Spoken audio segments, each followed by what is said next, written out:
गुरुब्रह्मा गुरुविष्णु गुरुर्देवो महेश्वरः गुरुरेव परं ब्रह्म तस्मै श्रीगुरवे नमः। ईश्वरो गुरुराग्नेति मूर्तिभेदविभागिने व्योमवद्व्याप्तदेहाय श्रीदक्षिणामूर्तिमीडे मौनव्याख्यां प्रगदनस्य परब्रह्मतत्त्वं युवानं वर्षिष्ठान्तेव सदृशिगणैरावृतं ब्रह्मनिष्ठैः आचार्येन्तर्यकरकलितचिन्मुद्रमानन्दमूर्तिं स्वात्मा रामं मुनितवतनं श्रीदक्षिणामूर्तिमीडे। நாம மகிமை அப்படின்றத பற்றி இன்றைக்கி நம்ம பேசணும்னு இருக்கோம். அவதாரங்கள் எண்ணிலடங்காதவை. அதில் ஆவேஷ அவதாரம், முக்கியாவதாரம், அம்சாவதாரம், பூர்ணாவதாரம்னு நிறைய இருக்கு. ஆனால் அத்தனை அவதாரங்களும் ஒருமனதாக ஏகசந்தமாக ஒத்துக்கொண்ட ஒரே விஷயம் என்னன்னா நாம ஜபம். பகவானுடைய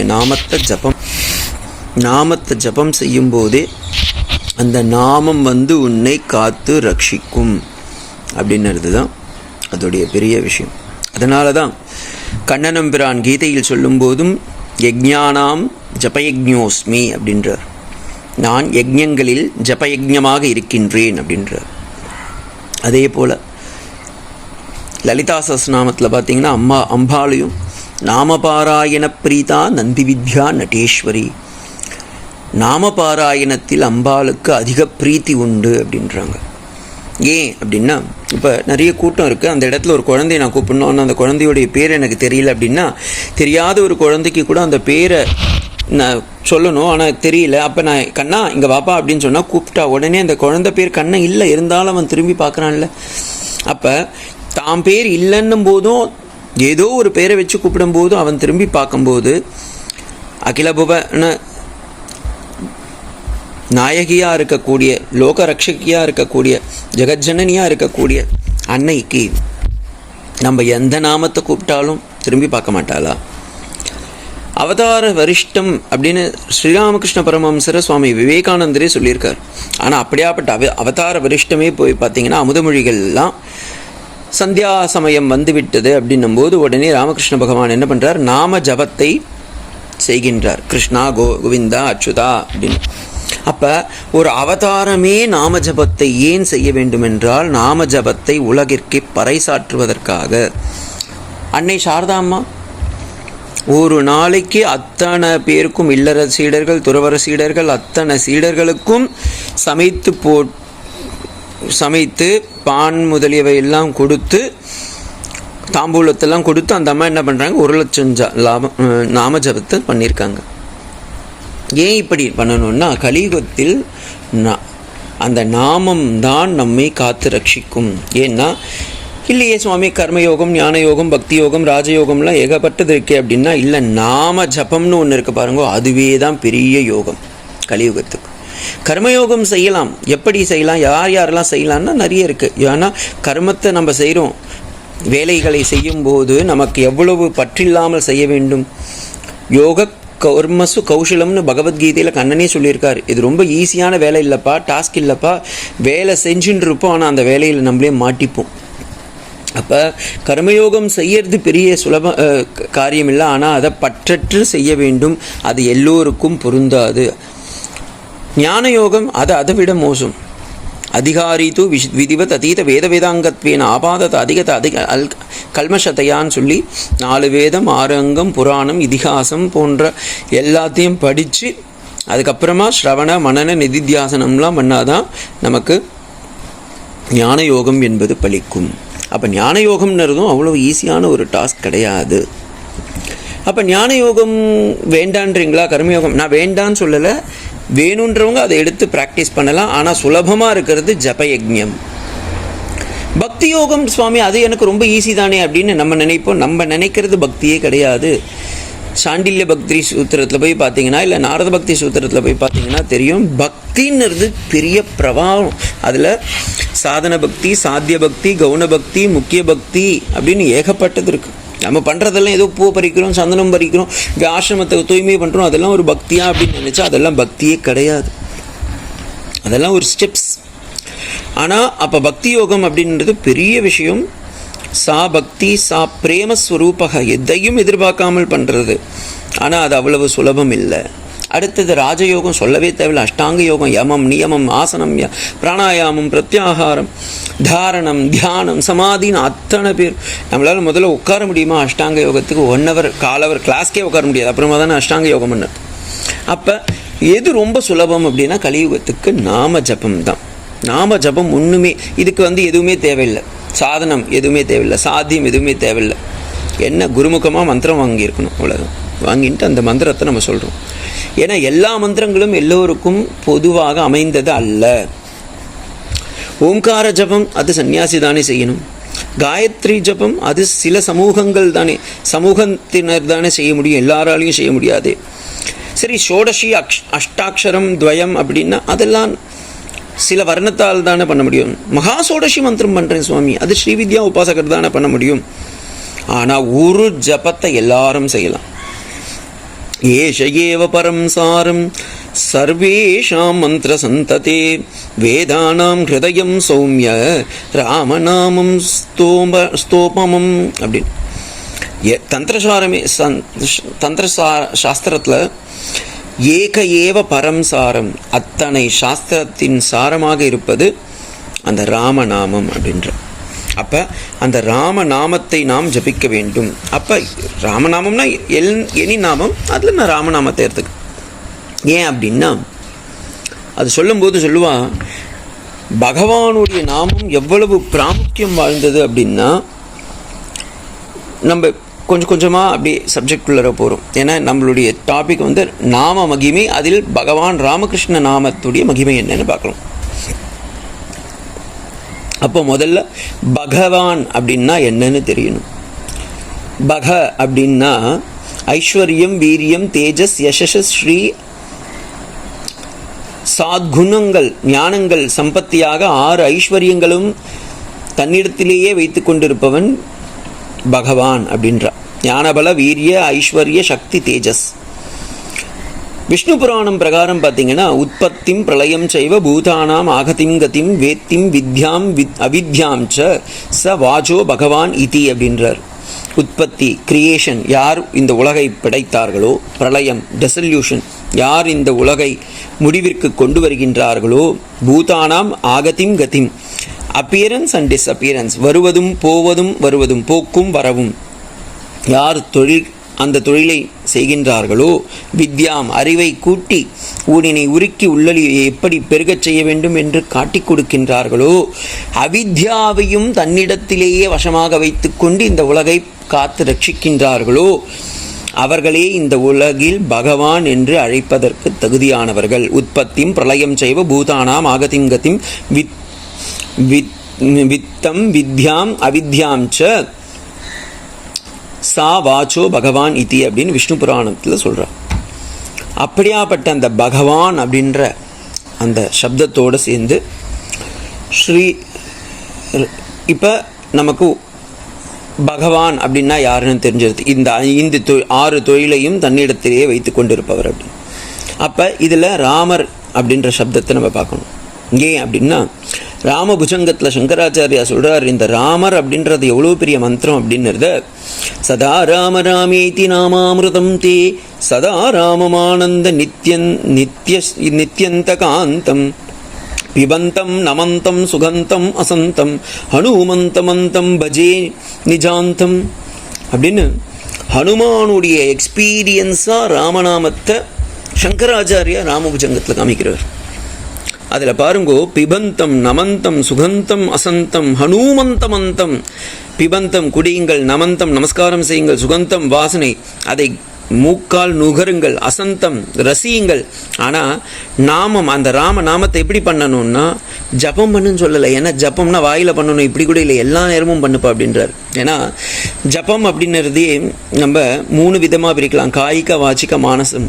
அந்த மானசத்துலேயும் காய்கம்னா வாயால் பாரதி, மானசம் காய்கம் வாச்சிக்கம், காரியங்களால் கையால் மாலை எடுத்து போடுறோம், பூ போடுறோம், ஓம் நம சிவாய ஓம் நமோ நாராயணாய் அப்படி. வாச்சத்தில் வாயிலையும் சொல்கிறோம், அது பத்தாது, மனசால் சொல்லணும். மனசால் எப்படி சொல்ல முடியும்? பிபந்தம் நமந்தம் சுகந்தம் அசந்தம், அதையே அப்படியே உள்ளார மனசால் பண்ணணும்ப்பா.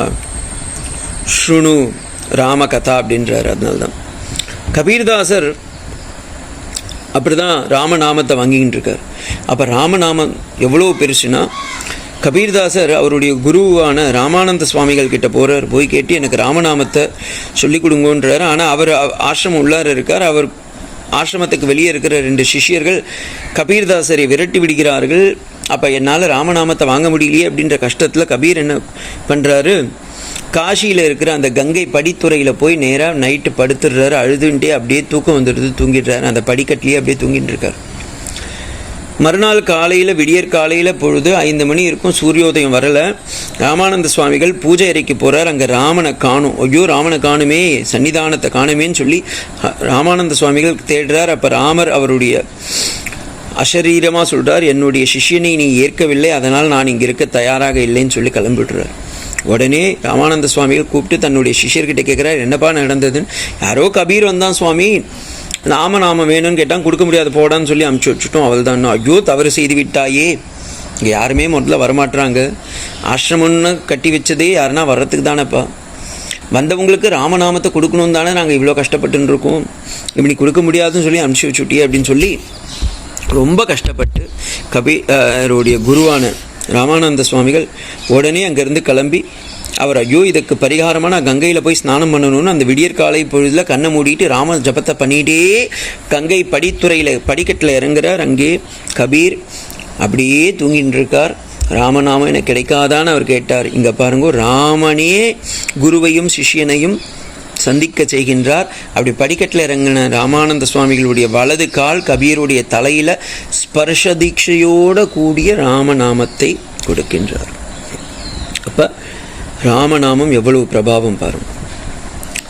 ஸ்ரீராமகிருஷ்ண பரமஹம்சர் காஷி யாத்திரை போகும்போது மணிகர்ணிகா காட்டில் போயிட்டு இருக்கும்போது அங்கே ராமநாம தாரக மந்திரத்தை சிவன் அங்கே இருக்கக்கூடிய பிரேதங்களுக்கெல்லாம் காதில் கர்ண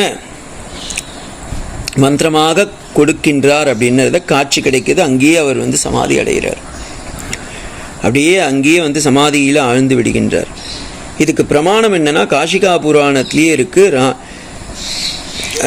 சதா யத் வர்ணயத் கர்ணமூலே அந்த காலே சிவே ராம ராமேதி ராமேதி காயாம் ததேகம் பரம் தாரக பிரம்ம ரூபம் பஜேகம் பஜேகம் பஜேகம் பஜேகம்னு ராமபுஜங்கத்தில் ராமருடைய தாரக மந்திரத்தை சிவன் சொல்லின்னு இருக்கார் அப்படின்றத காமிக்கிறார். அதே மாதிரி காஷிகா புராணத்துலேயும் பார்த்தீங்கன்னா ராமருடைய அந்த தாரக மந்திரத்தை, ராமநாம தாரக மந்திரத்தை சிவன் எல்லா பிரேதங்களுக்கும் கர்ணமூலத்தில் கர்ண மந்திரமாக கொடுக்குறார் அப்படின்றத சொல்லின்னு இருக்கார். அப்போ அவ்வளவு பெரிய மந்திரம் ராமம். இன்னும் கூட சொல்லலாம், ராமம் எப்படின்னா துவயாட்சரம். எப்படியாப்பட்ட துவயாட்சரம் அப்படின்றத துளசிதாசர் ராமச்சரித்திர மானஸில் சொல்கிறார். துளசிதாசர் ராமச்சரித்திரத்தை ஆக்சுவலி சம்ஸ்கிருதத்தில் தான் எழுதணும்னு ஆசைப்படுறார். அதனால் அவர் முதல் தியான ஸ்லோகங்கள் எல்லாம் சம்ஸ்கிருதத்தில் எழுதிடுறார். அதில் ஒரு ஸ்லோகம்தான் சீதாராம குணகிராம புண்ணியாரண்ய விகாரிணி வந்தே விஷுத்த விஜானாம் கபீஸ்வர அப்படின்னு கபீஸ்வரனையும் நமஸ்காரம் செய்கின்றேன்னு காமிக்கிறார். அந்த இடத்துல சீதாராம குணகிராமம், இந்த கபீஸ்வரனாக இருக்கக்கூடிய வியாசரையும் கபீஸ்வரனாக இருக்கக்கூடிய ஹனுமானையும் நான் நமஸ்கரிக்கின்றேன். இவங்க 2 பேரும் இருக்கிற இடம் எங்கே? வியாசரும் ஹனுமானும் எங்கே இருக்காங்கன்னா வனவாசத்தில் இருக்கு, மீன்ஸ் வனத்தில் இருப்பாங்க. புண்ணியாரண்யம், ஒரு பெரிய ஆரண்யம், புண்ணிய ஆரண்யம். ஏனென்றால் ராமன் சென்று இருந்ததால் ஆரண்யங்கள் எல்லாம் பவித்திரமாகிவிட்டது. சீதாராம குணகிராமம், இவர்கள் இருவரும் சீதாராம 2 பேருடைய குணத்தை ஒரு காடு போல பரவி வச்சுருக்காங்கப்பா. அதில் புண்ணியாரண்ய விகாரிணி, அந்த இடத்தில் எவ்வளோ அழகான துளசிதாசருடைய அந்த நாம பாருங்க, பியூட்டிஃபுல்லான ஒரு நமஸ்கார மந்திரம். ஆனால் அப்படியாப்பட்டவர் அவர் அந்த துளசிதாசர் அந்த சம்ஸ்கிருதத்தில் எழுதணும் போது மறுநாள்லாம் பார்த்திங்கன்னா அந்த ராமாயணம் அப்படியே காணாமல் போயிருந்தான். அப்போ ராமர் அஷரீரியாக சொல்கிறார், நீ ஹிந்தியில் எழுது, மக்களுக்கு எல்லாமே இந்த ராமாயணத்தை ஹிந்தியில் எழுதி பிரச்சாரம் செய்யன்னு சொல்லி துளசிதாசர் ராமச்சரித்திர மானஸ் எழுதினதாக சொல்லுவாள். இந்த ராமச்சரித்திர மானஸில் போய் பார்த்தீங்கன்னா சதகோடி ராமாயணம்னு ஒன்று வரும். அது ரொம்ப பியூட்டிஃபுல். அதில் அந்த ராமருடைய மகிமை என்னென்னது தெரியும். சதகோடி ராமாயணத்தில் பார்த்தீங்கன்னா பரமசிவனார் அக்ஷரங்களை எல்லாம் கொடுக்கின்றார். அப்படி கொடுக்கும்போது 1 கோடி அக்ஷரங்களை கொடுக்குறார். ஆ ஊ மா கா ச ஞா சா நா அப்படின்ற மாதிரி 1 கோடி அக்ஷரங்களை கொடுக்குறார். அதை யக்ஷர்களும் தேவர்களும் மனிதர்களும் எங்களுக்கு தாங்கன்னு எல்லாரும் கேட்குறாங்க.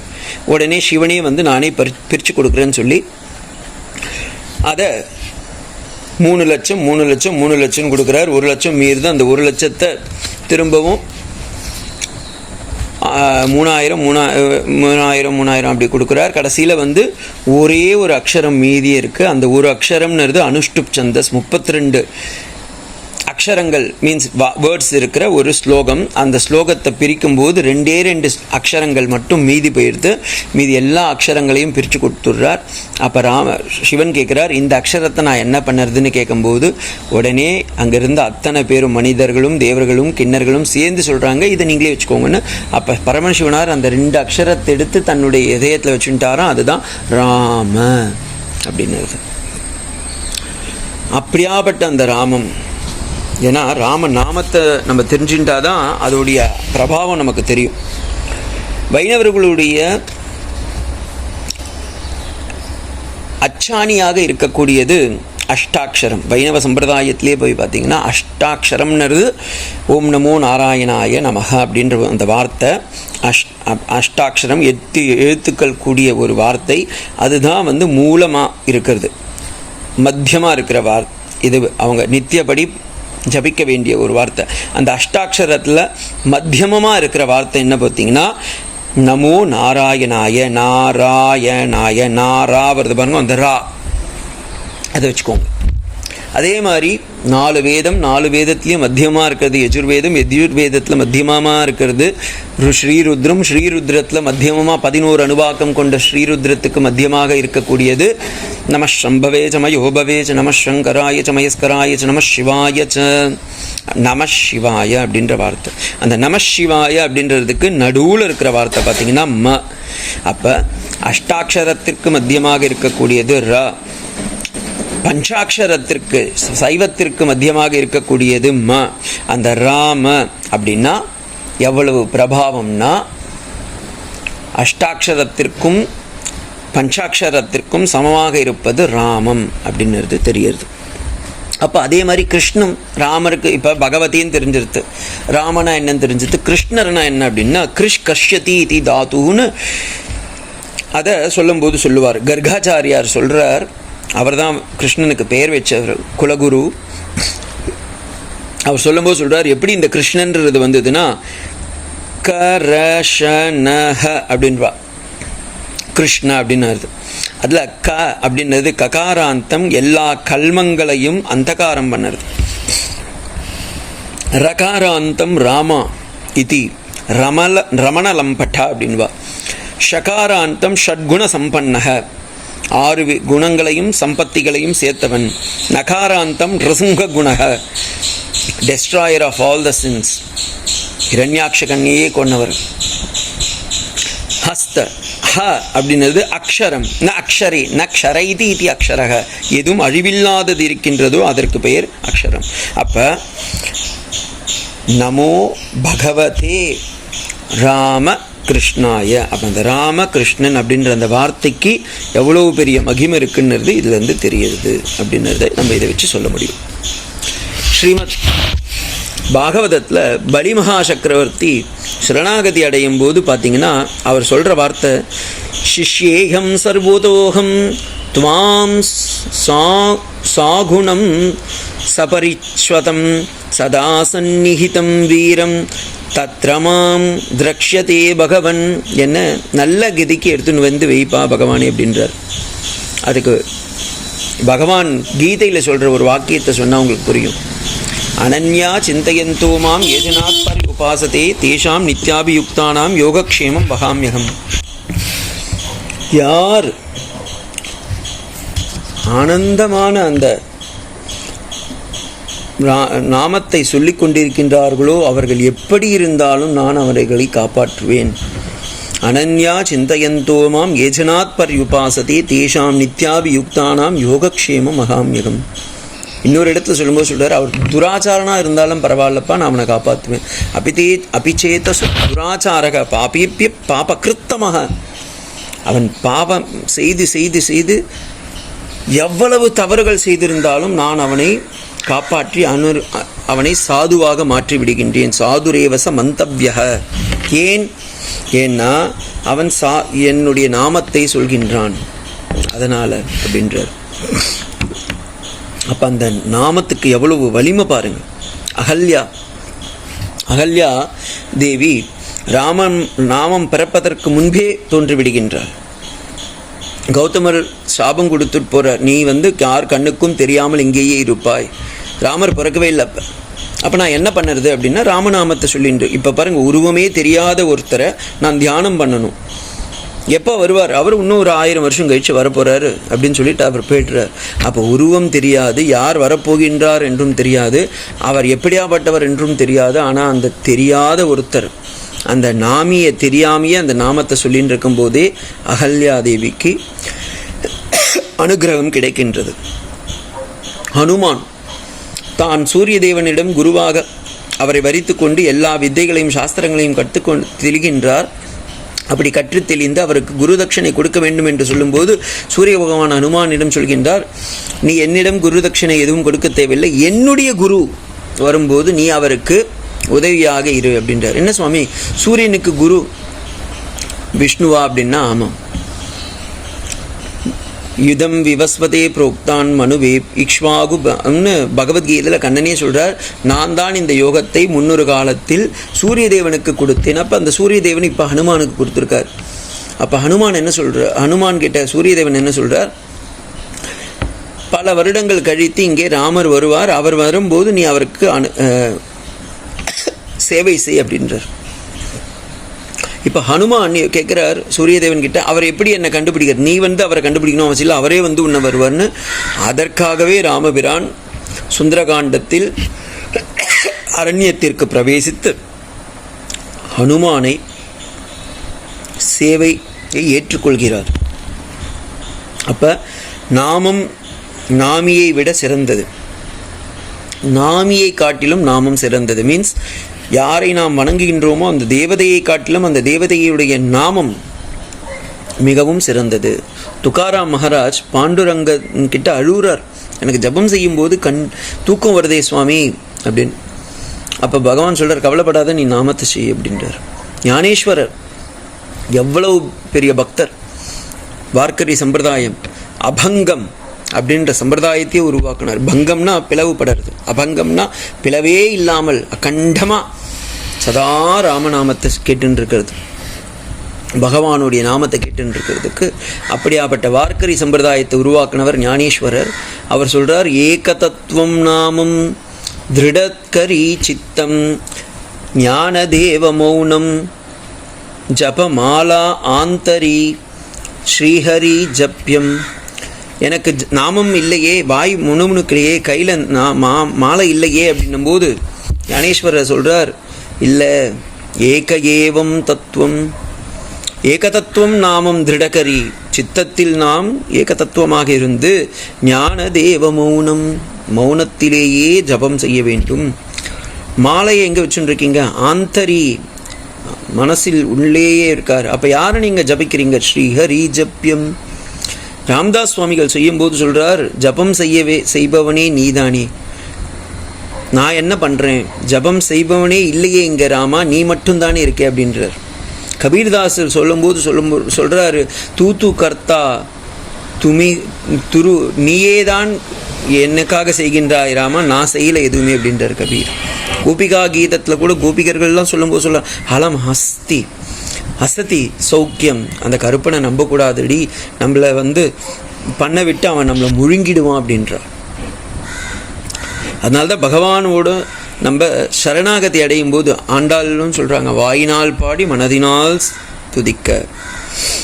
எல்லா நேரமும் சொல்லணும் அப்படின்றாரு. ரமணர் சொல்லும்போது சாப்பிடுவானே சாத்துணவாயன் சாப்பிடவாயேன் அருணாச்சலா அப்படின்றார். நீயே தானே என்ன சாப்பிடணும், நான் எப்படி உன்னை சாப்பிட முடியும்? நான் ஏதோ சொல்கிறேன்னு நினச்சின்னு இருக்கேன், நீ தானே என்ன முழுங்குற அப்படின்றார். தந்தது உன் தன்னை கொண்டது என் தன்னை சங்கரா யார்கோலோ அப்படின்றார்.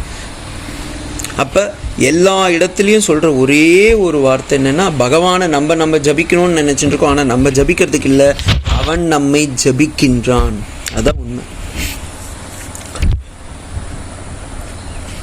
அதனால்தான் கீதையில் அர்ஜுனன் சொல்லும்போது ரொம்ப பியூட்டிஃபுல்லாக சொல்கிறார். பிதாகமஸ்ய ஜகதக மாதா தாத்தா பிதாமக வேத்யம் பவித்ரம் ஓம்காரம் ரிக்ஷாம ரஜுர் ஏவச்ச கதிர் பக்தா பிரபு சாட்சி நிவாசம் சரணம் சுக்ருது பிரபவ பிரளயஸ்தானம் நிதானம் பீஜம் அவ்யயம். நீ அவ்யயமாக இருக்கிற, அன்ஷேக்கபிளாக இருக்க.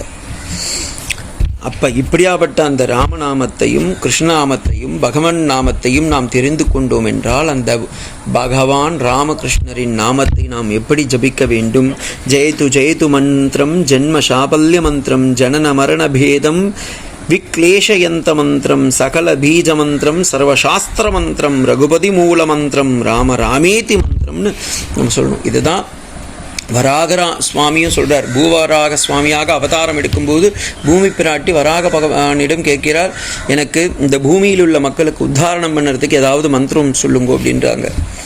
அப்போ வராக சுவாமி சொல்கிறார், அகம் ஸ்மராமி மத் பக்தம் நயாமி பரமாங்கதிம். நான் அவர்களை கை பிடித்து அழைத்து செல்வேன் மரண தருவாயில் அவர்கள் என் நாமத்தை ஜபித்தால் அப்படின்றாங்க.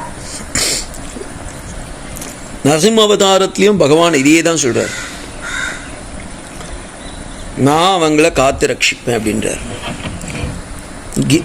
ராமனும் சொல்றார், நான் எல்லா பூதங்களுக்கும் மனிதர்களுக்கு மட்டும் இல்லை எல்லாருக்கும் அபயம் சர்வபூதேபியோ ததாம் ஏதத் விரதம் மம அப்படின்றார். கண்ணநம்பிரானும் அதே தான் கீதையில் சொல்றார், அகம் துவா சர்வ பாபேபியோ மோக்ஷயிஷ்யாமி மா சுச்ச அப்படின்றார். உனக்கு அதில் அஷூரன்ட் ஃபுல் ஷூரிட்டி கொடுக்குறேன்ப்பா அப்படின்றார். அப்போ நம்ம எல்லோரும் தெரிந்து கொள்ள வேண்டிய ஒரே விஷயம் என்னென்னா, நாமத்தை நாம் சதா ஜபிக்க வேண்டும். எப்படி ஜபிக்கணும், எங்கெல்லாம் ஜபிக்கலாம், ஏதாவது ஒரு நியமம்லாம் இருக்கா அப்படின்னா எதுவும் கிடையாது. காலை மாலை எப்பொழுது வேணும். பஸ்ஸு வரலையா வெயிட் பண்ணுறீங்களா, ட்ரெயின் வரலையா வெயிட் பண்ணுறீங்களா, அந்த இடத்துல பண்ணுங்க. பல்ல தேய்ச்சிட்டு தான் பண்ணணும்னு இல்லை, சும்மா இருக்கும்போது கூட நாமத்தை ஜபிச்சுக்கிட்டே இருக்கலாம். 5 இடத்துல ஜபம் செய்தால் பலன் கூடும் அப்படின்வா. 1, அவதாரங்கள் எல்லாம் இருக்கிற இடம், சன்னிதானங்கள்லாம் இருக்கிற இடம். 2வது, தீர்த்தங்கள், கங்கா யமுனா சரஸ்வதி கோதாவரி நர்மதா நதி தீரங்கள்லாம், சாது பெருமக்கள் இருக்கிற இடத்துலலாம். 4வது, கோஷாலை இருக்கிற இடத்துலலாம், புண்ணிய க்ஷேத்திரங்கள் இருக்கிற இடத்துலலாம், மகான்களுடைய சன்னிதானம்லாம் இருக்கிற இடத்துல, கிரிமேஷன் மீன்ஸ் ஸ்மசானம் இருக்கிற இடத்துலலாம். இந்த 5 இடமும் ஒரே இதுவராக இருக்கிறது பெல்லூர் மடம். அவதார வரிஷ்டர் ஸ்ரீராமகிருஷ்ண பரமஹம்சர், ஜெகஜனனி சாரதாம்மா, விஸ்வாச்சாரியர், விவேகானந்தர், பிரம்மானந்த சுவாமிகள், சசிஷ்யர்கள் அனைத்து பேர்களும் இருக்கக்கூடிய ஒரு இடம். அதே போல் கங்கையே இருக்கு, சாது பெருமக்கள் இருக்கின்றார்கள், கோஷாலை இருக்கு, ஸ்மசானம் இருக்கு. அப்போ அத்தனை சாநித்தியங்களும் நிறைந்த இடத்துல நம்ம ஜபம் பண்ணணும். பண்ணும்போது என்ன ஆகும்னா, அது பல மடங்காக நமக்கு புண்ணியத்தை சேர்க்கும். அது இல்லைன்னா இருக்கிற இடமா நம்ம போய் அந்த இடத்துல நம்ம ஜபத்தை செய்யணும். அதே போல் பகவானுடைய நாமத்தை சொல்லும்போது கண்ணை திறந்தோ கண்ணை மூடியோ வாயால் நல்லா கத்தி மனசார ஒரு முறை சொன்னாலும் போதும், அதற்கு கண்டிப்பாக பலன் கிட்டும். அப்போ என்ன வேணும் அப்படின்னா, மாணிக்கவாசகர் சொல்லும்போது சொல்கிறாரே, அதே போல் நமச்சிவாய வாழ்க, நாதன் தன் தாழ் வாழ்க, நமச்சிவாய வாழ்கன்னு அந்த வாயால் சொல்கிறாரு பாருங்க, அந்த நாமம். அப்போ நம்ம அது சொல்கிறதுக்கு கூட நமக்கு அதுக்கு ஒரு அவனுடைய அனுகிரகம் வேணும். அதனால தான் பகவான் மாணிக்கவாசகர் சொல்லும்போது சொல்கிறார், அவன் அருளால் அவன் தாள் வணங்கி. அவனுடைய அனுகிரகம் இல்லைன்னா அந்த நாமத்தை கூட நம்மளால் சொல்ல முடியாது. நம்ம நினைக்கிறோம் இல்லை, நம்ம சொல்கிறோம், நம்ம பிரயத்தனம் பண்ணதுக்கு அங்கே எதுவுமே இல்லை. அவனுடைய பூரண அனுகிரகம் அங்கே கிடைத்தால் ஒழிய நம்மால் எதையும் செய்ய முடியாது. அப்போ அவனுடைய அனுகிரகம் தேவை. அவனுடைய அனுகிரகமின்றி நாம் எதையும் செய்ய முடியாதுன்றதுக்கு இது ஒன்றே தான் இது. அப்போ பகவானுடைய அனுகிரகம் வேணும்னா நம்ம பகவானை நோக்கி நாம் பிரார்த்தனை செய்து அவனுடைய நாமத்தை செய்ய வேண்டும். அதை தான் இந்த மனித சரீரம் எடுத்ததன் முக்கிய நோக்கம். அதனால்தான் பகவத் பாதால் ஆதிசங்கரரும் சொல்லும்போது துர்லபம் திரைமையை வைத்த தேவானுகிரக ஏதுக்கம் மனுஷத்துவம் மூக்ஷத்துவம் மகாபுருஷ சம்சயம். மனுஷனா பிறந்துவிட்டா போதாதப்பா, முமுட்சுத்துவம் இருந்துவிட்டால் போதாதப்பா, மகாபுருஷர்களுடைய சம்சயம் வேணும். ஏன்னா மகாபுருஷர்கள் என்ன சொல்கிறாங்கன்னா, நாமத்தை பிரச்சாரம் செய்யுங்கள். நாமம், பகவானுடைய நாமத்தை பிரச்சாரம் செய்யுங்கள், அதுவே உங்களுக்கு முக்தியை கொடுக்கும், வித்தாகும் அப்படின்றாங்க. அப்போ அந்த திவ்யமான அந்த நாமத்தை நாமும் அனைவரும் சேர்ந்து சொல்ல வேண்டும். சொல்லுங்க. ஓம் நமோ பகவதே ராமகிருஷ்ணாய. ஓம் நமோ பகவதே ராமகிருஷ்ணாய. ஓம் நமோ பகவதே ராமகிருஷ்ணாய. ஓம் நமோ பகவதே ராமகிருஷ்ணாய. ஓம் நமோ பகவதே ராமகிருஷ்ணாய. ஓம் நமோ பகவதே ராமகிருஷ்ணாய. ஓம் நமோ பகவதே ராமகிருஷ்ணாய. ஓம் நமோ பகவதே ராமகிருஷ்ணாய. நிரஞ்சனம் நித்யமனந்தரூபம் பக்தானுகம்பா திருதவிக்கிரகம் வை ஈஷாவதாரம் பரமேஷமீட்யம் தம் ராமகிருஷ்ணம் சிரச